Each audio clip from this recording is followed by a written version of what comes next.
Eu quero hoje aproveitar e abrir com vocês a Escritura no Evangelho de João, capítulo 6, a partir do versículo 16 até o versículo 21. Se você quiser me acompanhar, João capítulo 6, versículos 16 a 21, o texto diz assim: Ao final do dia, os discípulos de Jesus desceram para o mar e, entrando num barco, passaram para o outro lado, rumo a Cafarnaum. Já estava escuro e Jesus ainda não tinha ido até onde eles estavam. E o mar começava a ficar agitado, porque soprava um vento forte. Os discípulos já tinham navegado uns 5 ou 6 quilômetros quando viram Jesus andando sobre o mar, aproximando-se do barco, e ficaram com medo. Mas Jesus lhes disse: Sou eu, não tenham medo. Então eles o receberam com alegria e logo o barco chegou ao seu destino. Ora, algumas semanas atrás, nós começamos a lidar com o capítulo 7 de João. E agora aqui voltamos um pouquinho nesse livro e estamos no capítulo 6. Mas o que chama a atenção nesse particular é como Jesus surpreende as expectativas humanas. Como ele, porque é além do que podemos imaginar, pedir ou pensar, geralmente causa em nós uma certa frustração até de um momento.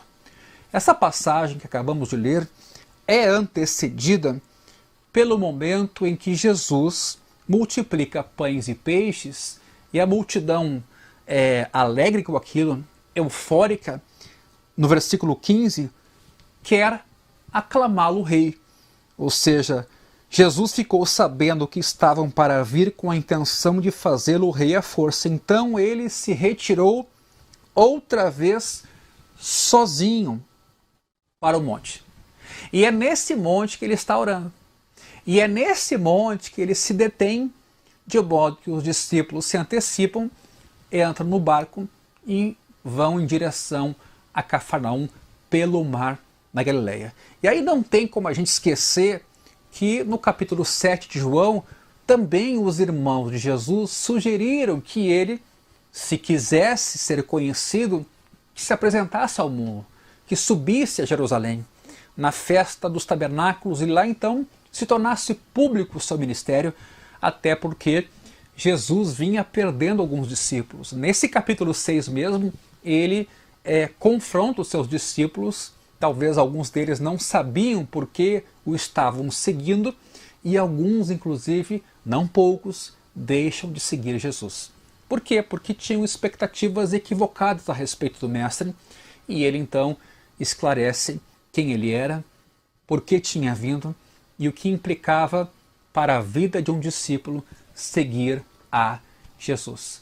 Neste sentido, é muito importante observarmos que, de novo, esse tema está presente. Quer dizer, Jesus multiplica pães e peixes e alguém imagina lá, bom, ele vai resolver o nosso problema. Vamos investir ele de autoridade e ele, com autoridade política, vai ter um domínio mais amplo, ainda que subordinado ao Império Romano, ou, quem sabe, até vindo a se rebelar contra esse império, mas ele trará bem-estar social, material e até emocional na ideia de uma pacificação. Mas parece que o caminho de Jesus geralmente é diferente.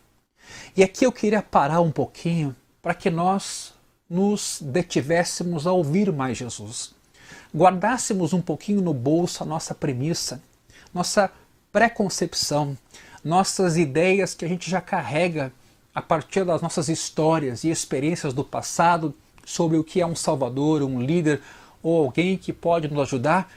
De repente vamos olhar para Jesus de uma outra maneira. Vamos ao invés de lançar sobre ele expectativas, vamos deixar ele ser Deus e ele falar e ele se revelar, porque de repente as nossas expectativas poderão ser mudadas. Nossa compreensão poderá ser mudada, nossos desejos poderão ser mudados. Por exemplo, eu cito aqui Tiago capítulo 4. Tiago escreve a uma comunidade específica que essa comunidade pede e não recebe porque ela pede mal, para esbanjar nos seus prazeres. Ou seja, Deus não só quer fazer milagres, Deus também quer fazer milagres, mas de ordem a mudar nossa vontade. Não só atender tudo que a gente quer e imagina como se isso fosse uma grande salvação ou isso fosse o papel de Deus nos atender.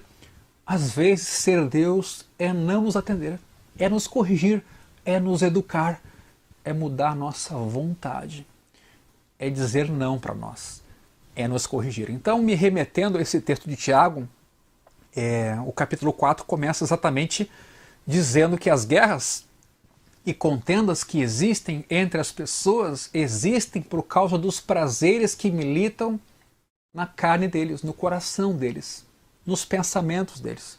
O problema não está fora deles, o problema da harmonia está dentro de nós, com as expectativas que temos. E depositamos essas expectativas sobre os outros e nos frustramos.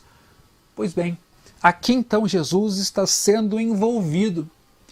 E ele de novo está sendo envolvido porque lá no deserto, no capítulo 4 de Mateus, também o diabo tentou Jesus de modo que Jesus fosse um personagem, ou modelo de líder, ou modelo de Deus, ou de Salvador, que atendesse eventualmente até o ser humano e os seus pecados. E Jesus se negou a esse modelo. Jesus não transformou pedras em pães, não se jogou de um lugar alto para dar ordem aos seus anjos. Jesus não aceitou aquele modelo de líder ou de filho de Deus que o diabo, na verdade, quis sugerir para Jesus. Jesus então foi rejeitando esses papéis.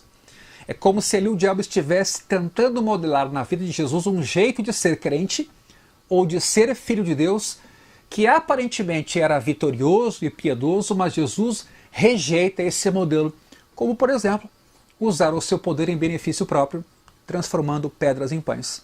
Ou se lançar de um lugar alto, no pináculo do templo, pedindo aos anjos que o protegessem. E assim por diante. Então, vira e mexe, esse é um tema recorrente nos evangelhos. A gente vê Jesus frustrando expectativas humanas. Não que ele não atenda o ser humano nas suas necessidades, mas Jesus começa a colocar de lado aquilo que não é verdadeira necessidade. E começa a mostrar ao ser humano aquilo que realmente tem valor. E aqui a gente vê um pequeno exemplo. Ou seja, querem aclamá-lo rei. O que ele faz? Vai a um monte sozinho e vai orar. Aqui, claro, o Evangelho de João não diz explicitamente que Jesus está fazendo isso, orando. Mas os evangelhos de Mateus e Marcos, que retratam essa narrativa, explicitamente dizem isso, que Jesus está orando. Então, com isso, eu queria dizer para cada um de nós, é importante ouvir. É importante ser humilde, é importante estar aberto para ser mudado. É importante ter esperança de que coisas novas podem acontecer em nossa vida. Sabe que a desesperança, a murmuração, o desânimo é muito aquele espírito que já antecipa que tudo vai ser igual, que a coisa vai ser da mesma forma, que não vai dar certo, né? E isso, de certa forma, é muito humano. A partir das nossas experiências, da nossa história, a gente não consegue ter fé de que coisas novas podem acontecer com Jesus. É isso que eu quero dizer, com Jesus. Então ele se retira e vai orar. Quer dizer, querem aclamá-lo rei e ele vai ouvir a voz de Deus, a vontade do seu Pai. Até porque ele veio a esse mundo com essa finalidade e lá então ele gasta um certo tempo. Claro que essas pessoas não têm êxito nessa investida. Jesus agora está lá com os seus discípulos, eles se antecipam, entram no barco, vão a Cafarnaum, passam pelo mar da Galileia, o texto diz que já estava escuro, E Jesus se demora um pouco mais. Ele está orando, ele continua lá com o Pai, né? E o mar começa a ficar agitado. Bom, sabe-se que o mar da Galileia chega a estar quase 200 metros abaixo do nível do mar. Isso é o que justifica, de fato, que um vento quente às vezes movimente aquelas águas por um conflito de temperatura e pressão, e sim, de uma hora para outra, isso registra o passado nas marcações climáticas daquele entorno. Sim, é possível que esse mar fique revolto muito rapidamente e de forma bastante violenta. E nesses casos acontece o que aqui aconteceu. Se você está navegando, você vai sentir o peso do vento e a força das ondas. E diz que o vento era forte.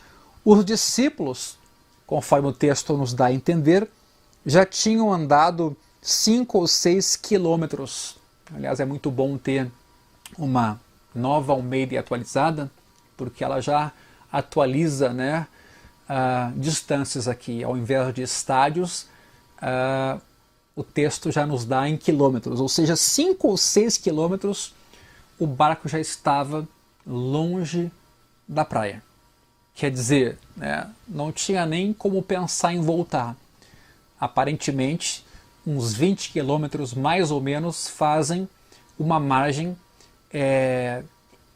se encontrar até a outra. Quer dizer, nesse distanciamento entre leste e oeste no Mar da Galileia, há mais ou menos 20 quilômetros. Então, os discípulos, vamos dizer, estavam num terço de percurso. Não dava para voltar. E o texto diz que de repente eles veem Jesus andando por sobre o mar e se aproximando do barco. E o texto diz que ficaram com medo. Aqui, nesse evangelho, João não diz que ficaram com medo porque estavam vendo um suposto fantasma. Quer dizer, o medo também aqui pode ter sido por causa do vento, da tempestade, o perigo de o barco ir a pique.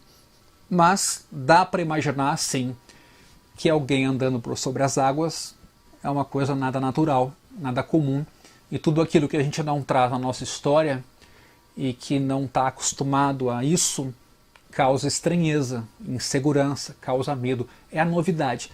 Em especial alguém caminhando por sobre as águas no escuro, sem luz nenhuma. Não é como hoje. A gente tem eletricidade, naquela época era tudo na base de lamparina e no meio do mar não tinha nada disso. Então realmente era um desafio. Hoje a gente tem medo de navegar à noite, pois imaginemos aquele tempo há 2000 anos atrás. Pois bem, Jesus então anda por sobre as águas, se aproxima do barco, os discípulos têm medo, expressam isso, mas, e aqui vem essa observação de João que relata essa história, mas Jesus lhes disse. Como é importante a palavra de Deus. Hoje parece que a palavra de Deus é muito pouco, né? É preciso que Deus, antes de falar, faça alguma coisa. Bom, daí a gente acredita. Ora, Jesus disse para Tomé, bem-aventurado quem creu sem ver. É fato que Jesus também fez milagres para que as pessoas também crescem a partir dos milagres. Mas aqui, Jesus apenas disse. E o que ele disse? Ele disse quem ele era. Ele disse que aquela pessoa que caminhava sobre as águas era ele. A frase é, eu sou. E a segunda, não tenham medo.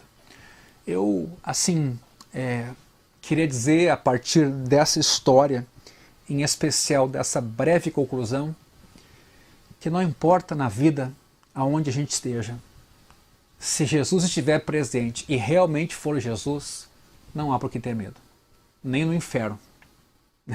Porque Jesus vai ao inferno, a Escritura mesmo diz, mas ele é Jesus, e ele vai lá anunciar a vitória que ele conquistou na cruz do Calvário.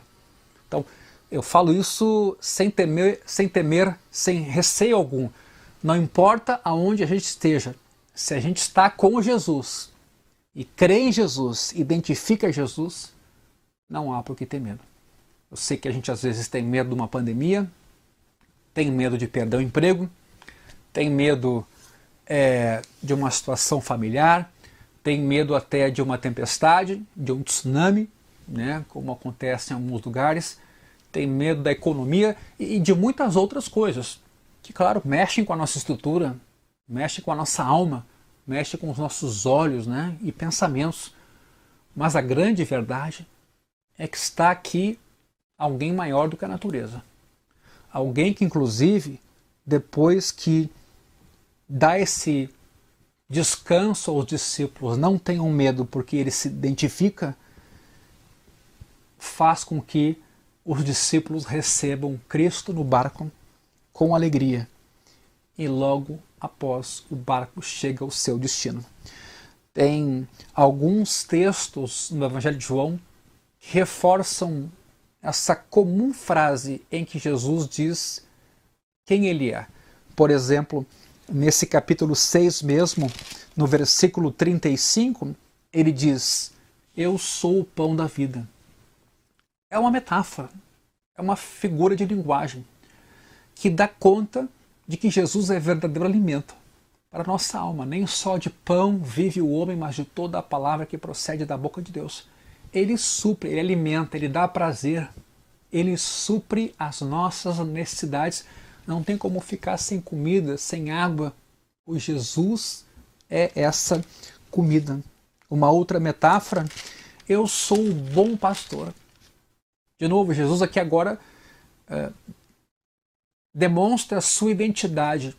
Ele é alguém que cuida, que direciona, que se preocupa, que abraça, que protege, que cuida de um rebanho.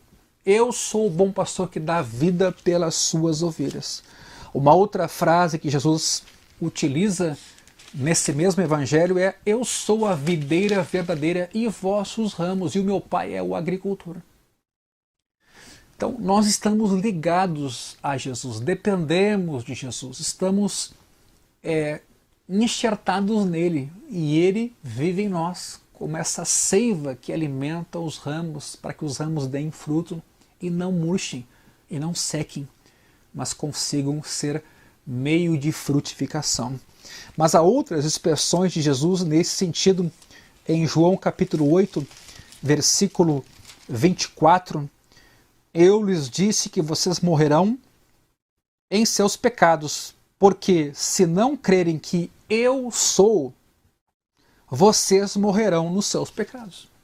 De novo, então, essa mesma frase, uma espécie de identificação que Jesus faz de si mesmo como alguém que não tem início nem fim de dias. Ele é. Ele não veio a ser, ele é. Eu sou. Sempre no tempo presente. Para ele não há passado, para ele não há futuro, ele está fora do tempo, mas no nosso tempo ele encarnou um dia e viveu a nossa história e andou entre nós cheio de graça e de verdade, encarnado, mas ele é eu sou. Então há muitas frases de Jesus chamando para si toda a atenção, dando sua verdadeira identidade, ao dizer, por exemplo, aos judeus: antes que Abraão existisse, eu sou. Ele mostra sua anterioridade, sua divindade, sua eternidade, sua glória. E aqui também, nesse momento, caminhando sobre as águas, ele diz aos seus discípulos: eu sou, ou sou eu, não é ninguém mais do que eu. Logo, não tenho medo. Eu queria dizer isso na noite de hoje, porque eu sei que tem tantas religiões por aí afora, tantas promessas, tantas alternativas, e até mesmo filosofias, ideologias com as quais a gente se encanta, se identifica, mas a gente nunca consegue ter aquela certeza. É possível confiar nisso? É possível entregar nossa única vida a isso?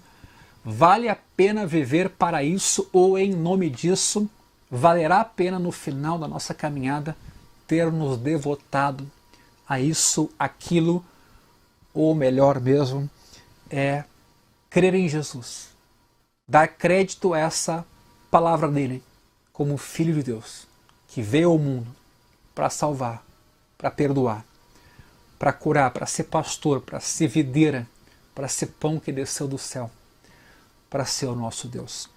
Eu sou é uma frase comum no Evangelho de João. Num mundo onde as pessoas nem sempre são, mas querem parecer ser, a gente até fica um pouco desconfiado quando Jesus diz eu sou. Num mundo de tanta aparência, tanta artificialidade, tanta superficialidade. Jesus aqui para os seus discípulos se identifica. No meio da noite, caminhando por sobre as águas, ele diz, eu sou, não tenham medo.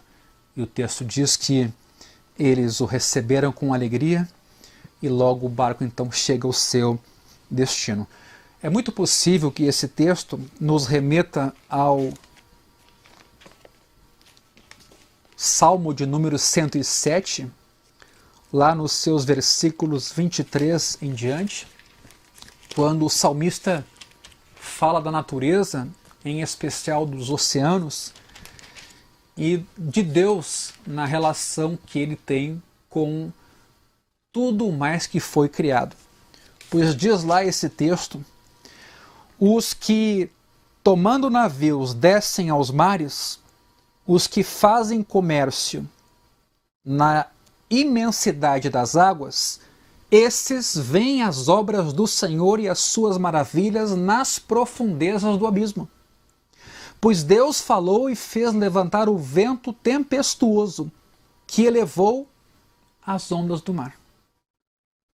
Subiram até os céus, desceram até os abismos, no meio destas angústias desfalecia-lhes a alma. Então imaginemos aqui Deus como Senhor da natureza, mas em especial Senhor dos mares. Havia aquela ideia até entre os judeus dos mares como o caos, o descontrole, aquilo que não se pode subjugar e dominar, e aquilo que é muito grande. Pois bem, aqui o salmista está falando disso, mas ele entra na tormenta da alma, na dificuldade emocional da vida, quer dizer, nas angústias, nos medos. A alma desfalece, andaram e cambalearam como bêbados e de nada adiantou a sua habilidade, imaginando lá o timoneiro tentando conduzir aquele barco no meio de uma tempestade, e tentando manipular aquele pequeno barco no meio de grandes ondas.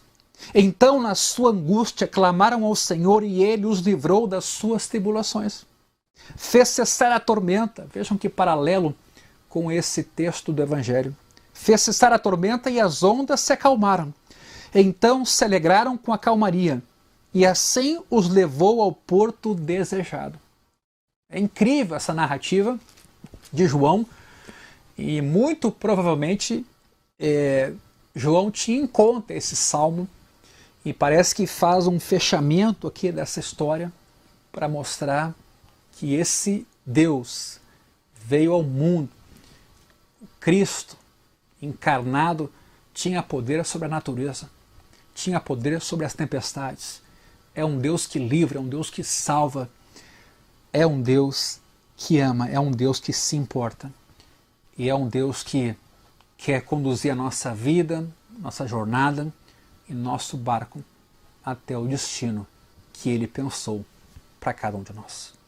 Eu queria orar com você hoje à noite, mas eu queria te desafiar a deixar esse Deus ser realmente Deus em tua vida, a não tentar lutar com o teu barco, imaginando que você vai vencer as ondas, as tempestades, você vai quebrar o leme. Tem alguém maior do que o barco, tem alguém que dá ordem ao mar, ao vento, à tempestade, para se acalmar. Às vezes ele permite a tempestade para a gente dar importância para quem está além da tempestade, quem coordena, quem permite a tempestade, quem está acima da tormenta da vida, mas que é o eu sou. Alimento, Ele é paz, Ele é vida, Ele é Deus, Ele é o bom pastor. Ele é aquele que ordena e as coisas vêm a existir. Ele é aquele que está além da natureza ele fala a sua palavra e os ventos lhe obedecem. E o texto aqui conclui então com uma palavra de alegria e de paz para a vida dos discípulos que acolhem Jesus. Eu gostaria de orar pela sua vida, pela sua família, pelo seu lar. Não sei como é que você está nesse momento, como está a tua casa, tuas finanças, teu coração. Daqui a pouco você está angustiado, ansioso, com medo, inseguro, irritado, mal-humorado. Bom, todas essas variáveis, de alguma maneira, estão refletidas aqui em elementos físicos, em metáforas, nessa tormenta dos mares que às vezes subitamente se transtornam e afetam a nossa jornada, que parecia calma, sob controle, tranquila e bem planejada. De repente tudo vira de cabeça para baixo. Mas a gente não pode esquecer que Deus está conosco, que Deus nos ama, Deus se importa com a gente. E nesse sentido, não faça com que as tuas premissas se projetem sobre Jesus, fazendo dele um espantalho, manipulando quem Jesus de fato é, quase que criando um ídolo que te serve conforme você imagina. Mas deixe Deus ser Deus, escute, acolha Ele, abra o seu coração. Deixe Deus falar a você pela Escritura. Deixe Ele mudar conceitos que você tem, ideias erradas, que às vezes tentam aprisionar Deus, manipulá-lo, como se Ele fosse um ídolo que a gente cria, um boneco, quando na verdade Ele é o Senhor do céu e da terra. Ele é Deus. E se fez gente, se fez até uma criança num berço. Mas entre nós andou com muito amor e verdade, e um dia morreu numa cruz. De novo, mais uma ideia que não passava bem pela garganta dos judeus. Como Cristo pode ser crucificado? O Messias jamais estaria ali. Premissas erradas. Deus veio de um jeito diferente da expectativa humana. Não como um rei com uma coroa de ouro. A coroa que ele colocou foi de espinhos. A glória de Deus estava escondida na cruz. A aparente força de Deus estava fragilizada naquele lugar. Mas mal sabiam muitos que ali uma grande vitória tomava lugar. Deus morria pela humanidade para salvá-la de seus pecados. E esse amor foi o que trouxe Deus a esse mundo para nos salvar. Então Ele não vai desistir de ninguém, Ele não vai deixar de amar ninguém. Ele é Deus, Ele é o bom pastor. E eu queria orar com você nesse momento. Pai, obrigado pela Tua palavra, obrigado por Jesus, Teu Filho, obrigado pela pessoa de Jesus Cristo, nosso Senhor e Salvador, que andou entre nós cheio de graça e cheio de verdade. Obrigado pela obediência do Filho de Deus até o fim, até a morte de cruz. Obrigado porque mesmo pressionado daqui e de lá, o Filho veio e ouviu a voz do Pai, cumprindo a sua missão entre nós, resistindo à tentação, o diabo, resistindo toda a investida contra ele. Ele creu, ele se entregou, ele confiou e culminou seu ministério com a nossa salvação. Pai, nessa noite, abençoa meu irmão, abençoa meu amigo, abençoa essa casa, abençoa essa família, abençoa essa criança, esse jovem, esse adolescente, que em meio às tormentas da vida, em especial a tormenta desse tempo, Tu possas dar a ele paz, segurança e livramento. Aquieta os nossos corações. Sim, Jesus, assim como Tu te apresentaste para os discípulos naquele barco, não temam, sou eu. Assim também Tu venhas à nossa casa, venhas à nossa família e nos dês a Tua paz. Abençoa nesse momento a cada um dos nossos amigos. Em nome de Jesus, ó Pai, eu te peço. Amém e amém.